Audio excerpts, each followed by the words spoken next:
Afternoon. Afternoon. Still, I always say it's going to be surreal to be preaching to an empty house. But there was a message that I meant to deliver a couple of days ago on the day of Epiphany. But that didn't work out. But I wanted to share it with you before Sunday because it's sort of my setup message before Sunday. And I want to talk to you about superpowers. And have you ever wanted a superpower?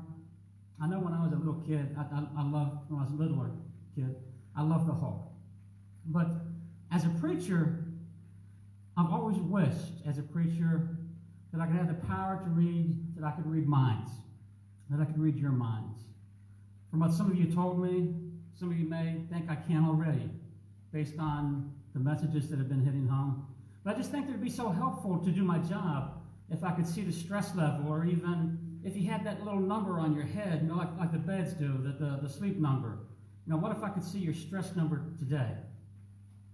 I could do it so much better because I could see like you're at a 7 or like a 3. Matter of fact, right now, I want you to close your eyes. I want you to close your eyes and I want you to think what you would give your stress level 1 to 10 just in this moment. Just play along with me. Just do it. So I'm seeing a 3 out there in our E family. And I got to say, the person I'm seeing a 3 with, you're not old enough to have a 3 level stress. You're supposed to be like 80 before you get to level 3. And you realize that all the stuff you worry about isn't worth worrying about. And then you can have a 3 level stress where you just don't care. And I'd love to get to that part. I can't wait to get to be old enough to where you just don't care. No, that'd be great. But you're too young for that. Somebody else that was listening, somebody else that's watching is thinking 10. Now, I'm not going to ask you why, because the fact of the matter is I don't even have to. But here's what we're going to do. We're going to do another one real quick. And I know this is personal, but I want everybody that's out there, I want everybody to play along with me. Just close your eyes again. Just trust me. Get the thing on your mind that is the greatest source of stress in your life at this very moment. And you better not be picturing me right now either. All right, now, get it on your mind. What is the single greatest source of stress in your life? Now, let's broaden that a little bit. Not in this very, very moment, but in this season of your life. All right, you got it? Now you can open your eyes now. And you're going to be shocked, but I know exactly what you were thinking of. I know this much at least. I know the thing that you thought of fell into one of 4 categories. It was either related to a place, a pace, a problem, or somebody. Maybe somebody's. Just in general. All of them. And I forgot to mute my cell phone. But just in general, all of them. Every last one of them. Just human beings. Just Homo sapiens. And this is going to play along perfectly with my message today. Sometimes it comes down to a problem in your life that is persistent and keeps ringing that bell at your door, and you just wish they'd go find a different house to go to. Maybe you wish that you had a different house, that it couldn't find you. Right now, a lot of people listening to me are having a hard time focusing their minds because of the pain in their body. Or what can be even worse, somebody that you love, that you can't do anything to comfort them, and that can be very difficult and very heartbreaking. And I think it's important to understand that whatever we identify as the source of our stress, that's going to determine where you go, where you seek your peace. And we're talking about what's stealing your peace. What is stealing your peace this season?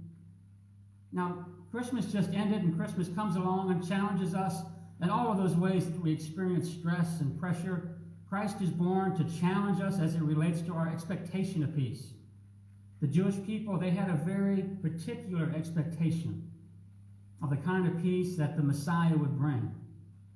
The expectation of peace was that God would deliver them from their circumstances, from their oppression, from their being marginalized, from their poverty, from their despair, from their darkness.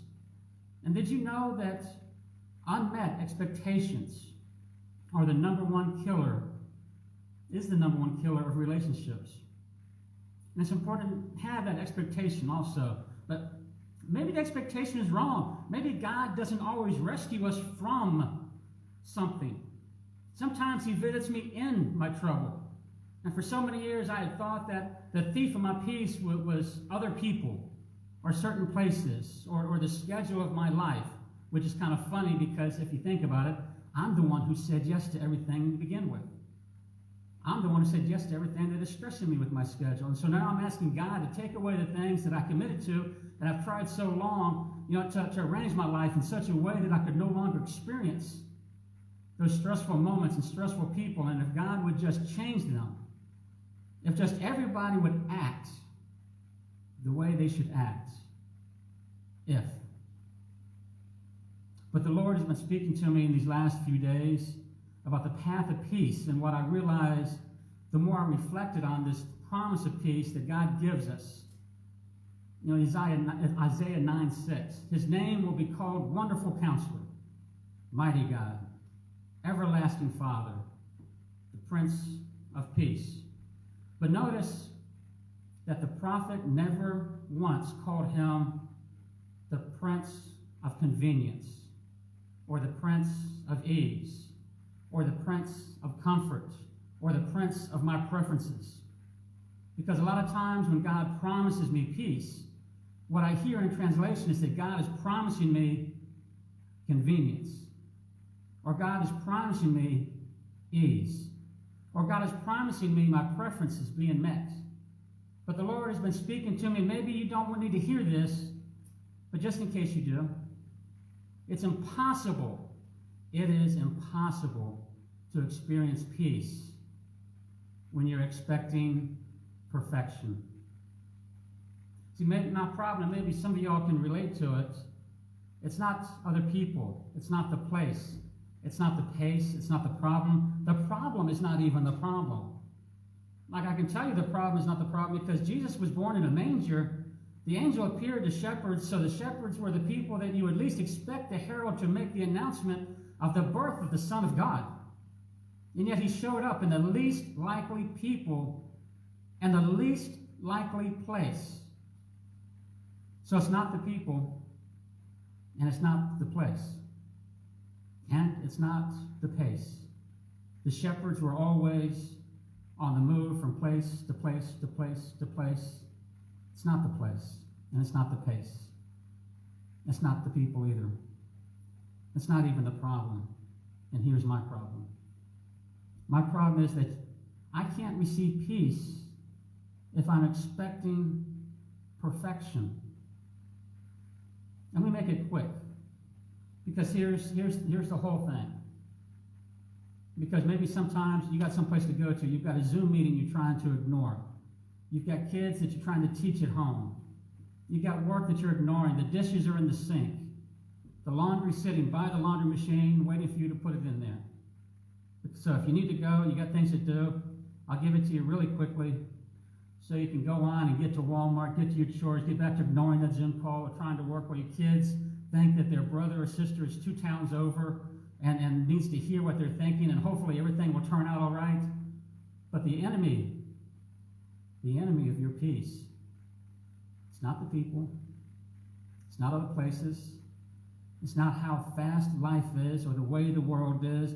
The enemy of your peace is not your insistence on perfection, or it is your insistence on perfection. And when heaven came down and appeared to humanity, it's not in the form of perfection. In fact, God did not come down looking like a deliverer at all. He came down looking like a dependent. He came down as a baby. And I know some of y'all are saying, but babies are perfect. It's been too long since you've been around a newborn. No, they're not. So when the Prince of Peace came, he didn't come dressed in power. He came in Pampers. Why? Because God wanted you to know that he's going to bring you peace, but not like you expect him to bring. It's not going to look like you pictured it. It's not always going to fit your preferences. It's not always going to live up to your exact specifications of the perfection of people. So if I'm going to live at peace, I've got to surrender my expectation of perfection. Peace isn't found in a place. Peace isn't found in a set of circumstances that is problem-free. It's not that he delivers me from it. It's that he meets me there. Can I show you something real quick? He said that he'll guide us with the light in the valley. He didn't take us out of the valley. Yea, though I walk through the valley of death, I will fear no evil. I'm at peace on the path. Why? Not because I'm not going to get through it. I know I'm going to get through it. But because I'm not having to go through it alone. See, there's somebody with me that is greater than what is against me. The path to peace, it's a strange path that God would send his son as a child, that God would burst the eternal cosmos and enter into creation in the form of the most imperfect being possible. And I know, like I said, some of y'all are going to say, but babies are so perfect. And it's not that I don't personally agree with you that babies can be perfect, but we can agree to disagree. And Christmas, and when it was Christmas, and with you, you just, he's so perfect. And if you say that, you've never taken one home. You've never taken a baby home. That's what I know. And so it's a strange path to peace, you know. God wants to come and set things right. He should come down as a warrior, not a weakling. Why not skip that stage? Jesus should have come down. How about if Jesus came down as a 24-year-old, you know, full of testosterone, and yet he comes tiny, infant into a desperate place. And you know the story about Joseph. He waited to the last minute to Airbnb for the census, ended up in a cold place, and the presence of God was born there. This path to peace, it's a strange one. That the path to peace Jesus would lead us through Gethsemane, where he would pray, God, if there's any other way than me going and experiencing their wrath from your hand for them, let this cup pass from me. A path for peace for us would lead Jesus through the Kidron Valley, where he would ultimately, as we come to understand, more than Zechariah understood in Luke 1, where prophesying about his own son, John the Baptist, who prepared the way for Jesus, he would guide us in the path to peace, but the path to peace with God for us led Jesus to a hill where he died at the hands of sinful men. And it's a strange path to peace. You've got to admit it. That he would come in weakness and die in weakness to become our strength. It's a path to peace. It's a strange thing about peace, because whatever you identify as the source of your stress determines what you consider the source of your peace. And that's why I don't like to blame other people for my stress. And I always joke about, you know, a story that when I was a student, and even as an adult, and I would say that I don't believe in stress, and because it's all self-imposed. And I remember the story again. It's one of those dad stories, so bear with me if this isn't true or not. But when Dad was over in Vietnam, and he was on the compound, and he had to have his appendix taken out in a war zone.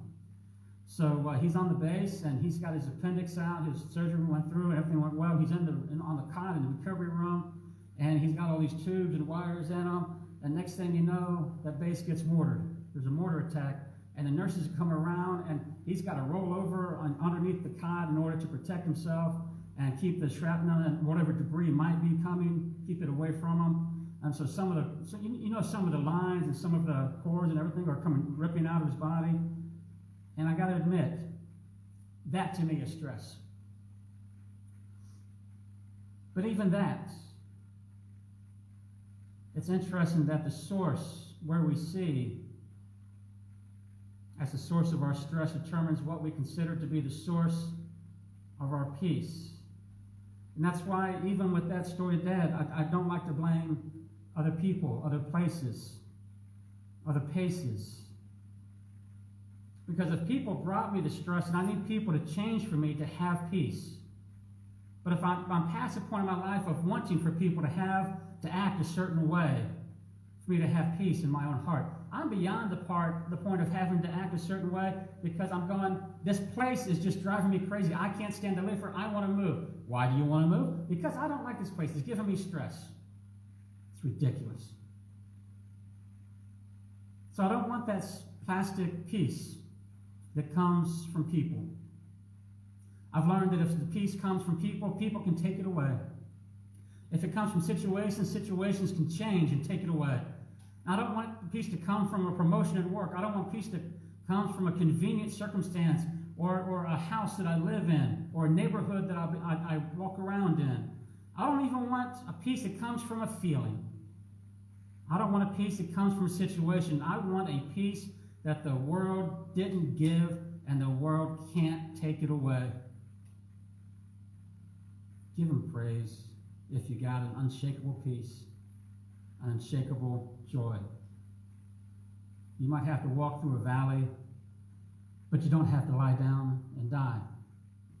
You don't have to curl up in a fetal position and wait for the season to be over, or wait for people to change, or wait for your circumstances to change, or wait for your place to change, or wait for...